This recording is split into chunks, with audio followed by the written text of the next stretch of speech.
Teachers or professors of Reddit, what is the most elaborate cheating scheme you've stumbled upon?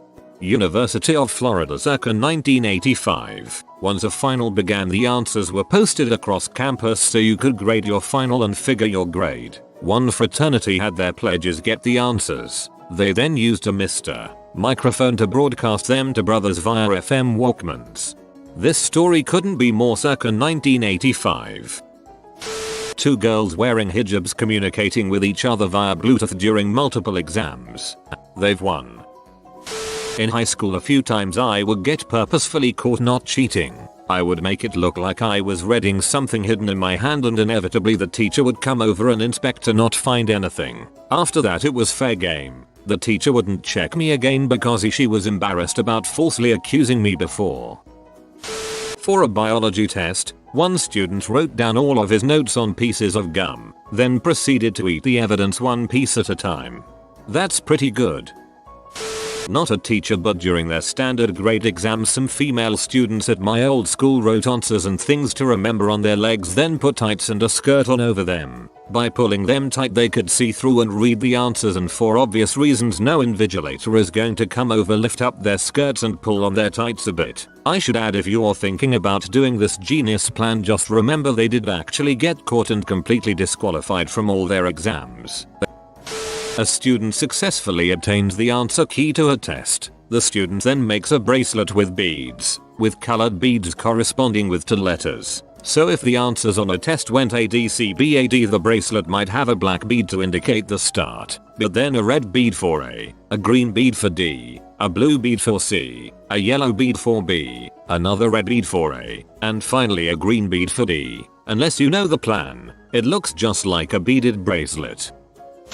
It's not too elaborate, but I randomize all of the questions on my quizzes. I tell my students to take them alone. Every semester, I get quizzes and they have all the right answers in the wrong order. They work together and don't even take time to look at the questions. What was the most popular typeface of the 1960s? The French Revolution. The answer is Helvetica. Comic Son. I have kind of a cheating inception story. I had a CS professor who gave us a completely brutal take-home final exam. Much harder than the work we had been exposed to previously in class, and it was worth like 30% of the final grade. In desperation, I googled one of the questions to see if I could find any forum posts on similar problems. Instead, I ended up finding out that the teacher had lifted the final in its entirety from another university's website. That website also provided the answers to the questions, which I then lifted. I'm pretty sure the professor knew what I did, but couldn't call me out without exposing that she had lifted the exam from elsewhere, rather than writing it like she was supposed to. It was not so elaborate, but in my school, these kids would bring in camera pens and would take pictures of the tests, quizzes and later distribute them. The teachers didn't notice the students holding their pens high above their papers until about 2 weeks later. We had some quite oblivious teachers. For a college class here, girl got caught plagiarizing an online blog entry. Claimed it was a copycat virus that her computer had gotten and that it was being repaired and wouldn't happen again. When asked for proof, a response was given by a tech company that wasn't listed in the phone book and was using a Gmail account. When asked for a phone call, the technician said he would call when he was back from his vacation. He never called, so the academic dishonesty claim against the girl was escalated to the next level. The next day, we got an email forwarded from the wife of the technician to the student, with the wife claiming her husband had died of a heart attack coming back from vacation and that there was no way to access his client records. When we asked the student for the technician's name, she couldn't give it to us, and when we said we could not verify her story without a name obituary, we would proceed with the case. The next day, the local paper ran an obituary that she screenshotted and sent to us about a man who had died on vacation, with his body being donated to science. It was about 6 lines long and did not mention anything about family, funeral arrangements, etc. The newspaper was called to see if they would tell us who paid for it, which they originally would not, but once we explained the situation, they said if we could give the name of the person we suspected, they would give us a yes or no answer as to if they paid for the obituary or not. Turns out it was the student. I'm going to plagiarize this post and turn it into a movie. Had an exam worth 50% of our grade. Prof was quite strict about pencils, water bottles, etc. We asked her what the deal was and she regaled us with a story about a Chinese girl who wore a beautiful, long dress with Chinese writing all over her dress. Turns out the girl had sewn patches with the answers to the test onto her dress. Not 100% sure if it actually happened or just a deterrent for would-be cheaters. Exams are now taken naked. I've read of one scheme where a couple of band students got a copy of another class's multiple choice test. They put all of the correct answers into sheet music. They just made sure that paper was on top when they had to clear their desks.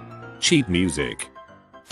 University teacher here. Undergraduates in the second year of their degree. To be honest, most cheating schemes are incredibly mundane and repetitive. Year on year, students tend to do the same sorts of stuff, with plagiarism outweighing all other cheating options by about 99%. Incidentally, if anyone's getting ready to start their first semester of university in the next 6 weeks or so, don't plagiarize. It's incredibly easy to detect with modern software, and almost always ruins your grade. Current teacher that has seen plenty of cheating. I've yet to have a student top mine from college. Had a monster paper due during my masters. I only got her about a third of the way done, so I printed it out and proceeded to throw it on the ground and step all over it. After class, I gave the paper to the department's secretary and claimed I saw it outside and recognized the professor's name on it. I hightailed it out of there before the professor could make it downstairs to claim it. 5 minutes later I got a call apologizing for the paper falling out of her stack and asking if I could bring in a new copy on Monday. Got an A. If a student did top yours you wouldn't know it. Just saying. I once caught someone copying their paper from 4 websites rather than just copying one. My friend sat behind me. If he needed an answer, he'd tap my back once with his pen. I'd touch the side of my head with my pen when I was ready to listen. He'd tap my back with the number of the question. For example, 25 would be 2 taps. Pause. 5 taps. I'd tap my head with my pen with the answer. For example, 3 taps was a C. If I didn't know the answer, I'd just scratch my head with my pen. If I needed an answer, I'd hold my pen to my head like I was thinking and he'd tap my back once when he saw me. I'd tap the question number against my head using the same scheme, and he'd tap my back with the number of the answer. Never got caught. Need answer for 99. Get answer for 88. Lost count. This is a pretty elaborate one that happened when I was a preschool aide. We had music class on Wednesday. The class was split in half. One group did an art project while the other went to music. This happened right before lunch and after nap. So one group would go to art before lunch and then wake up from nap and go to music. Well, one boy who we will call Music Hater, or MH, hate music, hence the name. His friend, who we will call Music Lover ML, loved music. So during nap time they switched clothes so MH wouldn't have to go to music. He woke up and ML could go to music twice. They thought that if they changed clothes we would think MH was ML. I let MH skip music and do art twice because I was just impressed that they were able to switch clothes without us teachers noticing. I loved how they thought switching clothes would be enough to fool the teacher. Good on you for being a good sport about it though. When I was a student, I would cheat during tests where we had to memorize entire paragraphs. Not sure what good that did. Basically, the day before, I will write the whole passage really hard on the pad of paper I will be using. Since I sit near the window, the light makes it easy to see the depression in the paper. I haven't worked on a class large enough, but I've heard tell of an Asian flying V. The name suggests it's more common among groups of students from countries with looser academic honesty codes. The smartest student sits in the front row of the auditorium. 2 more sit in the next row up to the left and right of the smartest. So as the smartest student answers questions, the dumber students sitting in a sightline can pass the answers back up the row. The name is freaking hilarious. I suck at stories, but I'll try anyways. In college I would work on things in a particular computer lab in the same building almost every day. Throughout the semester I noticed my professor of a different class, by different I mean one that didn't assign the work I was usually working on, would come in before every test and use the exact same computer to email a copy of the test to himself. Well, At this time I thought it would be cool to see if I could keylog his password, open his email, save the test, and then mark his email as unread. I had in my possession a hardware keylogger that I planned to put on the computer the day he would be using it and save the test. In the computer lab they had cameras, which I assume was to catch a thief of hardware. Well, I decided if they suspected someone tampering the computer they would check the tapes. So early in the semester I decided to use his computer and pretend having trouble with the keyboard I was using, walk behind it to the tower and adjust the cord to make it work again, and planted my device. I then used different computers every time I came in, but the day before the final, after he came in to transfer the test, I used that computer one more time and once again feigned concern that the keyboard wasn't working, grabbed my device, pocketed it, and continued to work for an hour. Later that night, I had a friend drive me around to find an unsecured Wi-Fi. Before we left the house I changed my hardware MAC address on my laptop, used a Baybones Firefox to ensure a minimal generic browser footprint, logged into his email, downloaded the test, and then marked it as unread. It worked and no one was the wiser, but looking back I can't believe I did it. Both of these stories are not so much elaborate cheats, but hilarious we thought you were cheating stories. 1. Had a student asking to go to the bathroom repeatedly during the exam. Tay followed student in to see what stall they were using, and when the student left, searched the stall for notes. Instead, found a bag of coke. Thought it might be a coincidence. Polled the student's exam afterwards and it made absolutely no sense. Student was doing lines during the exam and wrote perhaps the most insane thing I've ever read. 2. Student enters the exam with enormous margarine tub full of chili. At the time, students were allowed to bring food, not anymore. Professor gets suspicious and requests the student show us the chili to prove he has not hidden any notes or his words written the answers on the beans. Student sits down to complete the exam, only to realize they forgot to bring any spoon fork. Student spends 3-hour exam eating entire tub of chili with the 2 pens like chopsticks and finishes the exam on time.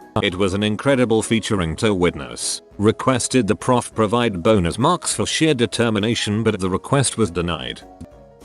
I used get my homework done by telling one group that I would do the first 6 questions while they do the last 6 questions, and then telling a different group that I would do the last 6 questions while they do the first 6 questions. When both groups were done, I would give my half to each of them and would just have to paraphrase all 12. Cheat the teachers and your classmates. For an assessment, I gave in an essay that wasn't complete but was what I had at the time, then went and spent the rest of the day completing it, found the teacher, apologized and said that I had accidentally given her a draft. I was a right nerd and got away with it without a problem. Your teacher knew. They were just looking for an excuse not to give you a bad grade. A few years ago in high school, I had long hair and listened to my iPod during every class. I had the cord run down inside the back of my shirt and I'd have one earbud in. I did this for 2 years and never got caught. One day I realized I could record myself and put it on my iPod. Brilliant. I passed my finals with that bad boy. In German class, most of our tests were vocabulary terms. My friends and I sat near the wall where there was a bulletin board. He would disguise the answers as the lunch menu or some other legit looking paperwork.